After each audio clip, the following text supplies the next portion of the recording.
रामायण में शबरी का जिक्र जरूर आता है। शबरी एक आदिवासी लड़की थी जिसे लोग अछूत मानते थे।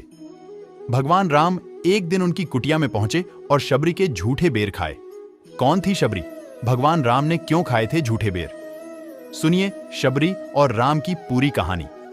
शबरी का जन्म एक गरीब आदिवासी परिवार में हुआ था। उसे अछूत माना जाता था। शबरी के माँ बाप ने उसका विवाह ऐसे व्यक्ति से तय किया जो शराब के नशे में चूर रहता था।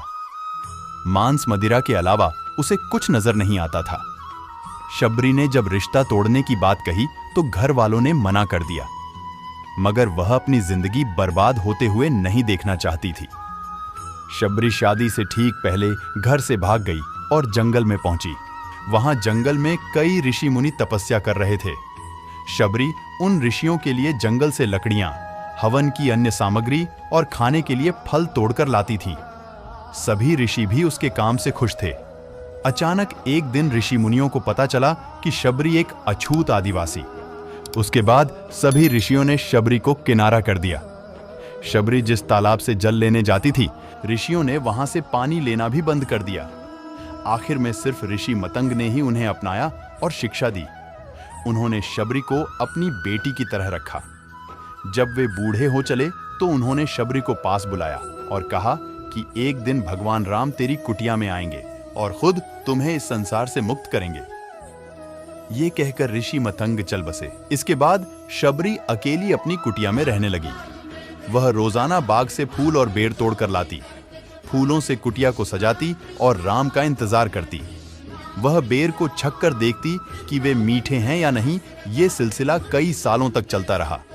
समय के साथ शबरी का शरीर भी जवाब दे रहा था। वह बूढ़ी हो चुकी थी।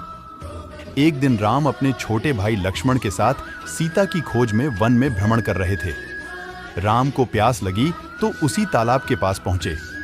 कुछ ऋषियों ने राम और लक्ष्मण को सरोवर की तरफ जाते देखा तो रोक दिया। ऋषियों ने कहा कि एक अछूत नारी इस तालाब से पानी लेती है, यहाँ का जल अछूत हो गया है। उन्होंने कहा कि नारी इंसान को जन्म देती है तो वो अछूत कैसे हो सकती है? इस ब्रह्मांड की कोई नारी अछूत नहीं हो सकती। राम ने उनसे उस नारी का पता पूछा। ऋषियों ने शबरी की कुटिया का पता बता दिया। जैसे ही राम कुटिया की तरफ पहुंचे, शबरी ने उन्हें पहचान लिया। वो तेजी में आई और राम के चरणों में गिर गई। इसके बाद शबरी ने राम और लक्ष्मण दोनों की प्यार आवभगत की। उन्हें अपने मुंह से छके हुए बेर परोसे। राम ने खुशी खुशी बेर खा लिए, मगर लक्ष्मण ने कहा कि ये बेर शबरी के झूठे हैं, इसे कैसे खा सकते हैं?